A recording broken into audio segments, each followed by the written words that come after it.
TV5 First Alert Forecast, certified most accurate by Weather Rate. Well, good Sunday morning, mid-Michigan. There's a pretty wintry picture behind me here at US 10. You can see that there has been some snow accumulation on most of the grassy surfaces, but there has been a little bit on some of the pavement out there. And it looks like a pretty ominous picture out there right now, but that's actually because there's fog moving throughout portions of the area. Now, remember, we're talking about temperatures that have been falling throughout the past couple of hours, eventually warming as we get into the afternoon.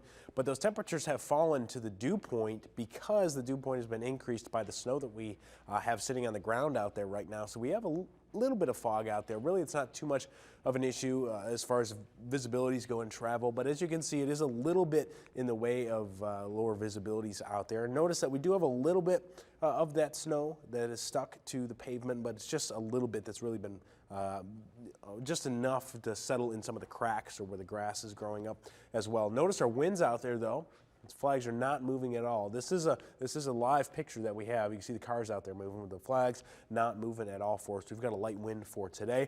As far as those temperatures go, you can see in Midland here where the temperature is one of the coolest on the map. We've got 26 degrees out there for us right now, 28 in Saginaw. So some of those areas where the temperatures have cooled down quite a bit, where we saw a decent amount of that snow, that's where we have this areas of fog that we have. Places further to the east like Carroll, where it is still warmer there at 34 degrees, and likely not to have any of that fog as we move forward. Those temperatures though should get back up into the upper 30s to near that 40 mark once we get into the afternoon. Cooling down, of course, as we get into the evening. Will be mostly cloudy out there as well. We could have a few breaks of that sun as we get into the afternoon hours. So on your first alert pinpoint Doppler live from MBS, the main snow has kind of shifted off into Lake Huron in Canada now. We do have a few of these isolated showers still yet to go as we get into the afternoon. More in the isolated, very light flurries possible. Once we get into the later afternoon hours, when we warm up a little bit, these could mix between rain and snow.